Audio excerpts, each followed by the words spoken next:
Kasamanding, a former UDP woman mobilizer for Jara West, told the Truth Commission she was arrested for 1 month, 23 days without reasons. Mauritania's ruling party candidate Mohamed Ould Ghazouani has won the presidential elections with 52% of the votes. U.S. Secretary of State Mike Pompeo met with Saudi Arabia's king on Monday on a visit to key Gulf allies amid heightened tensions with Tehran.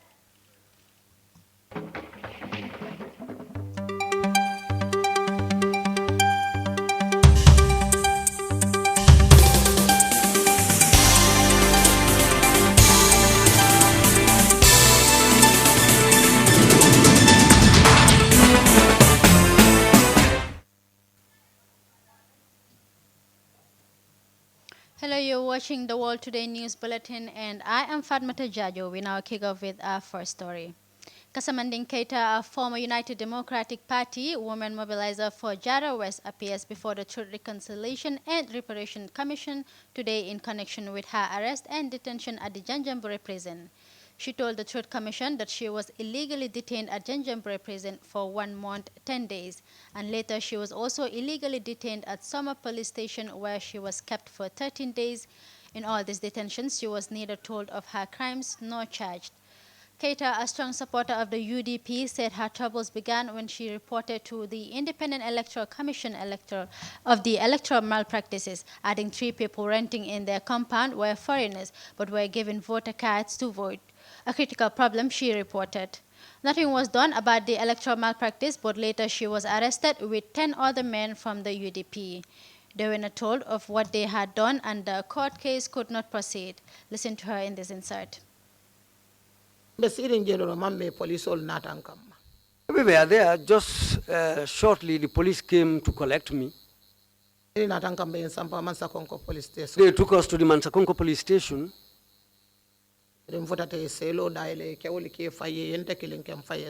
When we arrived there, the men were put aside and I was put in a cell alone. We spent the night in the cell. In the early hours of the morning, the men were collected and taken to Janjanbureh. I was there for 2 days. On the second day,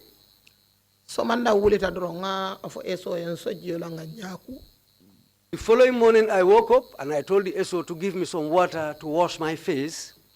That was the time when their telephone rang. The SO received the telephone. I heard him saying, "Yes, sir, chief."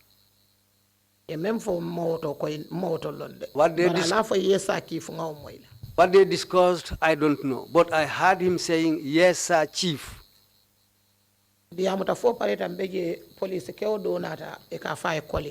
After their discussion, a policeman came later called Koli. The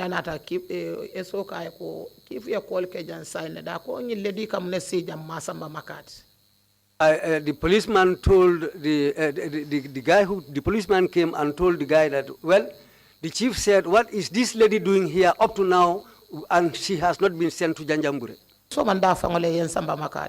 They took me to Makati that very morning. When they took me to Makati, when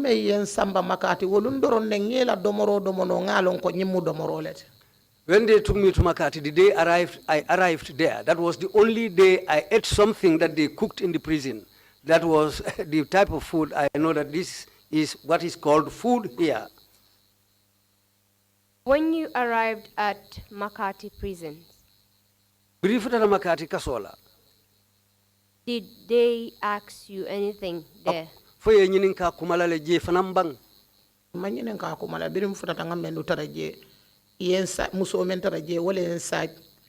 Atara na UDP konongolu bembala birin singoto fonkangoto mbulota ko ngebe bonde baranga dandala ko langole fanandiala danka ay nimfentina lungolu ngata ngene kanyin konongole ko nyammaje.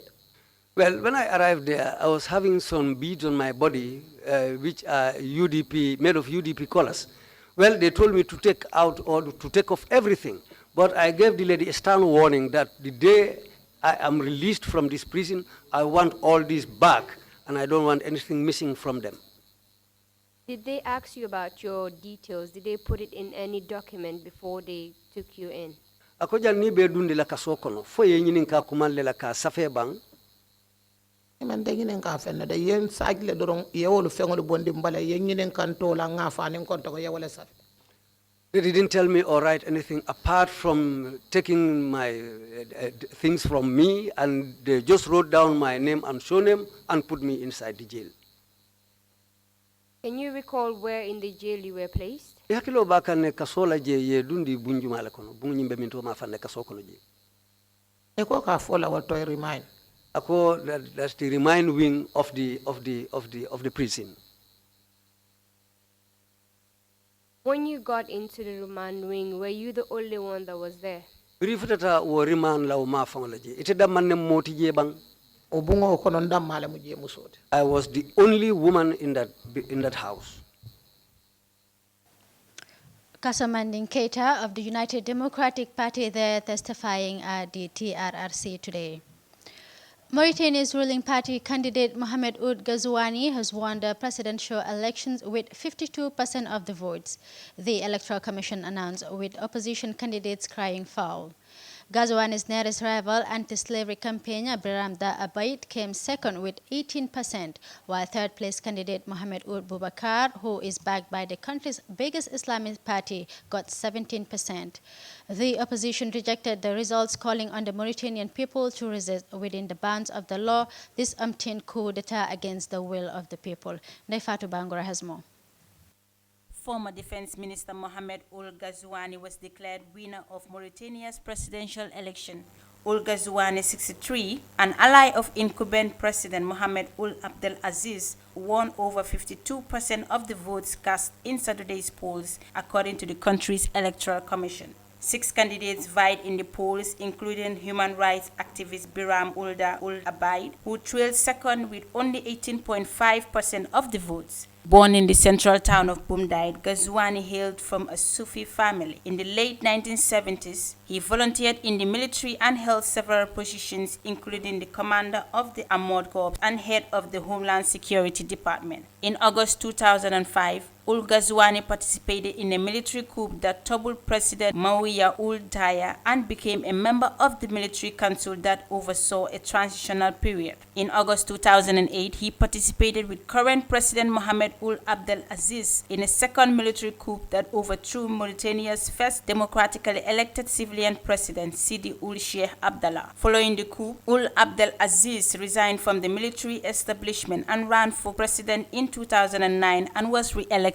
in 2014. With his long-term ally, Ould Abdel Aziz, Ould Ghazouani was promoted in 2012 as Lieutenant General and then in a year became the military chief of staff. In October 2018, he became defense minister before leaving the government 4 months later to devote himself to his presidential campaign.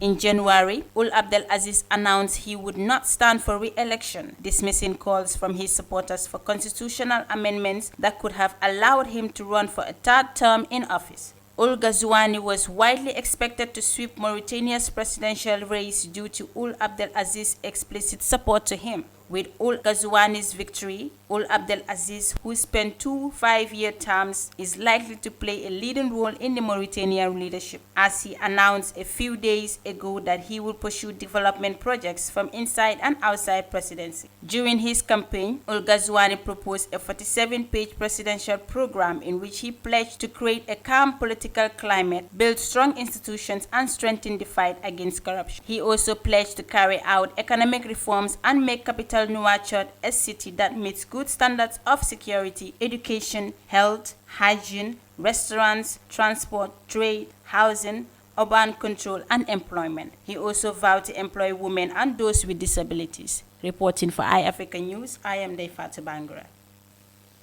Mohamed Ghazouani wins the Mauritanian presidential elections with 52% of the votes. A $100 million waste collection project in the Kanifing municipality was launched on Saturday. The project, which consists of 19 new garbage collection trucks, were unveiled at a ceremony presided over by Mayor Talib Bensouda. The vehicles are part of the Bulletin project, in which each of the 19 wards as well as the hotel industrial areas was allocated a truck to collect rubbish on a daily basis. The project, the first of its kind in the history of the Gambia, took the KMC 9 months of hard work. More in this report. The people in the Kanifing municipality have been grappling with waste collection for over a decade. It is in this vein that the Kanifing municipality initiated what is called the Bulletin project. The project, worth over 100 million, is meant to let locals off the hook of waste management problems, as trash will be collected every week from every household. The ward's development committees, in partnership with Q Group, managed and facilitated by KMC, brought 19 feet-ton trucks in the Gambia. Each ward across KMC will have access to one truck. Speaking during the event launching on Saturday, Mohamed Jah, CEO of Q Group, called on government of the Gambia to support Gambian companies, noting the Bulletin project was solely funded by Q Group and KMC through Arab Gambian Islamic Bank. I would like, at this point, to encourage the government of the Gambia to support and encourage Gambian companies and Gambian youth.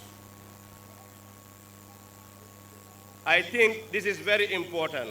Why? Because today, the Q Group was able to finance these vehicles for the next 3 years to be able to have this important project to start. We did not go anywhere to ask for financing. We did it through the financial arm of the Q Group, and that is Ajib Bank, which is an investment bank.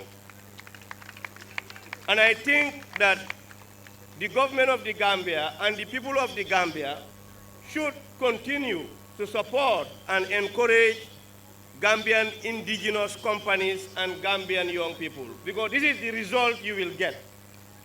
If you have a lot of Gambian companies bigger than the Q Group, we will attain a faster growth of our economy in this country.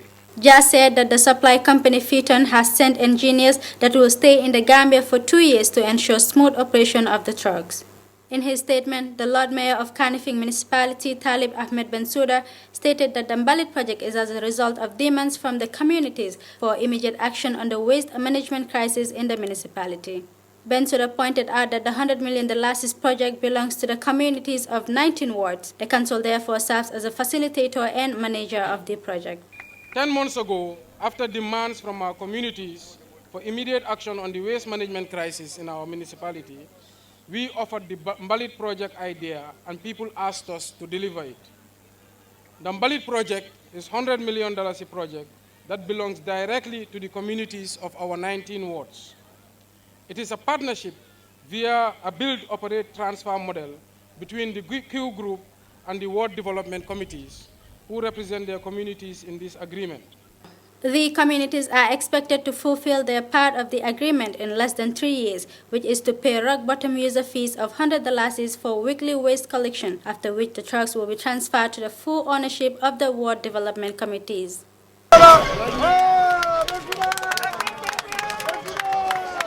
Of course, the Kanifing municipality benefit from the Bulletin project, as each ward is entitled to one truck for waste collection purpose. The United Democratic Party on Saturday held a mass political rally in Brufut, Combo North, West Coast region. Addressing the rally, Usainu Dabo, Secretary General and party leader, told the jubilant supporters that 22nd June marks exactly the very day the jailed UDP leadership was set free, when the High Court dropped all charges alleged them, saying this day should be commemorated to remember the fallen mates and denounce the brutality they faced from the Jammeh government. Sajo Sambu tells us more.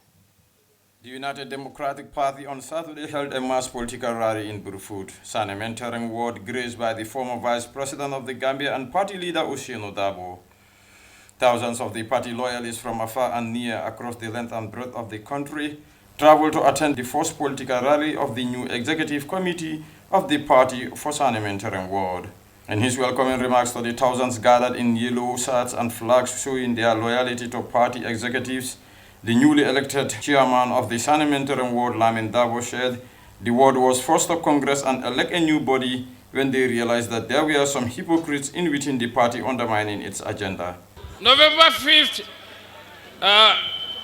Parliamentary Congress ye menke Burfoot jang nataje ko modol lebe je me yalon ko sulusaji mallam woto abeda rangol dol jenkedi karala dolena. Lamin Basse, a youth and son of Sane, mentoring challenged the youths to acquire voters' cards and fully engage into politics and stop being just mere dancers, noting the youth folk remains the backbone of any developing nation and the driving force to development. Youth solely a major role to ingenta min play la politico kono. Youth si amnen jego bu reuy buñ wara def ci politique bi. Ni ajibe dindingol mansi kuodola kebal tambita kuodola. Soko sété halay matangu ñenay te kelifay passé nañ yeneni. Youth force dorana sa politico sambano. Speaking on behalf of the elders, Ba Jambam Bojan dismissed claims made by some members of the president during their rally held in Brikama last week that President Barrow have the full backing of the elders of the country. According to Ba Jambam Bojang, that is false. The leaders have their hearts and support for the UDP. Niaja kanyeta so gisé mu gagné kombola ka fasa kombola won katu majority be ka stoja kombo jan parce que majority amna fi kombo momo kanyeta kepa ku gagné fi ikela majority stoja de ñim region min be tambita sa majority bi west coast nga ko de amé oto wo kamala membel tol kombo ko bulu bi wa kon ñom wa kombo lintie toli be kachata le nga ñoo moyle ñom watanen jubo nañ tol be dame be surli njulu kilin ñun ñebe na bu moñu tié d'accord ta minna lu ñu d'accord moy UDP United Democratic Party mbe wolot. For his part, the parliamentarian member for Brikama North, Alaji S. Dabo, accused President Barrow of calling the UDP to betray the Gambians, which UDP declined, and now turned the State House into a political bureau which former President Yahya Jammeh have not ever done. Bini Adama Barrow mansaya siro yama. Adama Barrow president Allah fidallah hido tinyala. Dafa bëgg yakay dafa aya lonko UDP wala mukafoti nuya fasa dikobe tarla gele ako UDP de kafwa maola ka gambien kolu ke jikla tendi ke jikla tendi ke nakare UDP ko When he took on the podium, the party leader Usainu Dabo said, "Today, 22nd June, marks exactly the very day he and friends jailed at the Central Prison Mile 2 when the High Court dropped all charges alleged by the former government." According to Dabo, this day should be commemorated to remember the fallen mates and the brutality they incur from the Jammeh regime. 22nd of June, may yalon kafoko, wala katantel dole liberation date. 22nd of June, may yalon kafoko, wala kata lungti intel Canada mo fa mansola murola asin kanate muromen 22nd June lamo ye fani almel dabarin kan ka lan kan ka fayin kan 22nd of June lamo tonya lota banko kan 22nd of June lamo kitiyoko ye fani amel la Usainu Dabo kan singul nyasi lamaron baba drame anen Raman Seka, iko fanialo, iko mfritale. Lawyer Dabo concluded by saying one doesn't have to be a rocket scientist or a PhD holder to become a president of a nation, but one has to be able to critically analyze issues, scrutinize and pass bills to the interests of the masses to be able to lead. Dabo wouldn't go without sending his usual message of discipline, noting the above can be achieved when the country has a society which is disciplined, knowledgeable and free from corruption and nepotism. Sajo Sambo reports for Africa TV News. UDP holds rally at Bruford on Saturday. U.S. Secretary of State Mike Pompeo met with Saudi Arabia's king on Monday on a visit to key Gulf allies amid heightened tensions with Tehran. They followed President Donald Trump's instruction for a military strike on Tehran in retaliation of Iran's downing of a U.S. drone. He, however, called off the order shortly. Saudi Arabia's state news agency said the king and Pompeo discussed regional and international developments at their meeting in the Saudi city of Jeddah.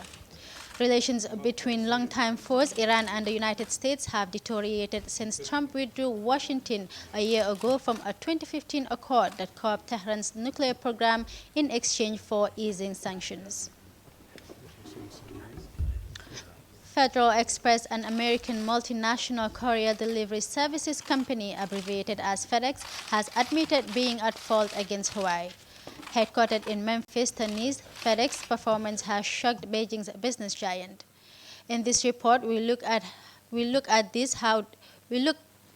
how this development is likely to affect the U.S.-China business relations. Beijing is outraged over a waylaid Huawei phone. The Chinese Foreign Ministry said on Monday that FedEx should offer a proper explanation for refusing to ship a Huawei Technologies phone sent from Britain to the United States. FedEx on Sunday apologized for what it's calling an operational error as it works to comply with U.S. restrictions on business with Huawei. But Huawei says it's part of a pattern. FedEx last month apologized for misdirecting packages sent between Huawei offices. Huawei on Sunday tweeted it was not within FedEx's right to prevent the delivery and said the courier had a vendetta. Washington deems Huawei phones a possible security risk and earlier this year placed the tech firm on a so-called entities list. That means U.S. companies must apply for special permission to do business with Huawei-related firms. China is still smarting over what it sees as unjust sanctions against the company. On Monday, a foreign ministry spokesman linked the FedEx mishap to what it called America's bullying tactics. The American government is abusing the concept of national security based on unwarranted charges and using state apparatus to target one Chinese company. That's the root of the problem and the reason for this chaos. Meanwhile, China is also drawing up an unreliable entities list of foreign firms, groups, and individuals. And Beijing has suggested FedEx could find itself shut out of business in China.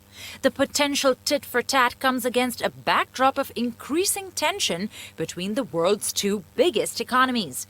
The U.S. and China have been engaged in a trade war for nearly a year on issues such as tariffs, subsidies, technology regulations, and cybersecurity. Well, viewers, coming up after the break, calls are coming for both U.S. and China to slow down the ongoing trade war.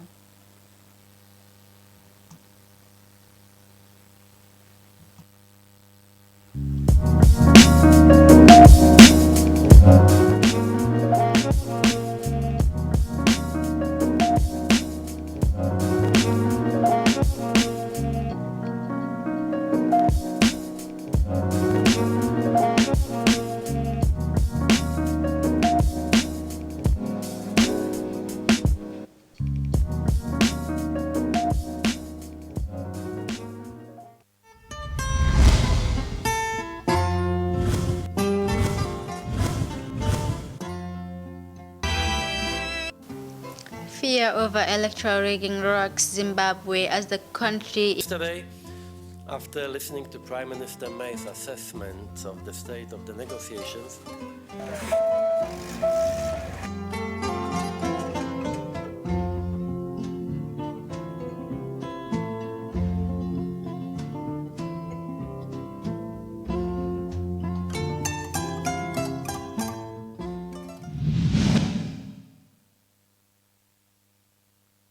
Back, we remind you that you are watching the World Today News Bulletin. Let's now take a look at the remaining stories. At least one person has been killed and several injured in a suspected Houthi drone attack at Abha civilian airport over the weekend. As you can see in this footage showing damaged windows and cars as the strike was reported to have hit the parking. Earlier, Saudi state-run news agency reported that a Syrian national was killed in the strike, while Houthi-run Al Marisiya TV claimed that a separate drone attack also targeted an airport in Jizan. The same airport was targeted with a missile on June 12, injuring 26 people, according to the Saudi-led coalition. The Houthis stepped up missile and drone attacks in Saudi Arabia in the past week with the growing tension in the Persian Gulf. Calls are coming for both U.S. and China to slow down the ongoing trade war. Chinese Deputy Commerce Minister thinks that such a measure will prevent the fight of the two elephants during the forthcoming G20 summit. More on this report. It's G20 summit week, but for markets at least, it might as well be another round of trade talks. Investors on Monday looked for direction from the G20 nations gathering in Japan. The meeting will bring together US and Chinese leaders after a lull in talks. China has said talks between the two countries' trade teams were already underway, but gave no details. Mutual respect means each side must respect the other's sovereignty. Meeting each other halfway means both sides have to compromise and make concessions, not just one side. The two countries are in the middle of a costly trade dispute and have slapped increasingly severe tariffs on each other's imports. China has vowed to not give in on issues of principle, nor under US pressure. Donald Trump has threatened to put tariffs on another $325 billion of goods, covering nearly all remaining Chinese imports into the US. That would include consumer products such as mobiles, computers and clothing. As tensions heighten between US and China, trade war calls have been made for talks. Before we go, let's take a look at sports. Manager Rafa Benitez will leave Newcastle United when his contract expires on June 30th, the Premier League club said on Monday. Benitez, who arrived at St. James Park in March 2016, leaves the club after guiding them to 13th in the league last season. It is with disappointment that we announce manager Rafa Benitez will leave Newcastle United upon the expiry of his contract on 30th June 2019. The club said in a statement, "We have worked hard to extend Rafa's contract over a significant period of time. However, it has not been and will not be possible to reach an agreement with Rafa and his representatives." Well, viewers, that's all we have for you on the news bulletin. For more on this and other stories, kindly log on to our website, iafrica.tv. I am Fatmata Jajo. Bye for now.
Fear over electoral rigging rocks Zimbabwe as the country. Yesterday, after listening to Prime Minister May's assessment of the state of the negotiations,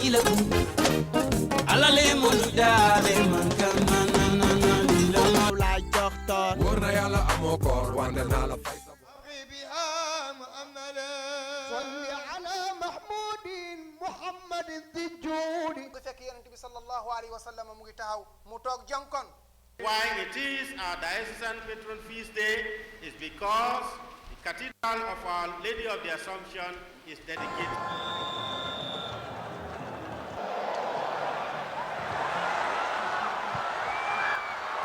Do not have it in their mindset or in their psyche that we are playing against Algeria.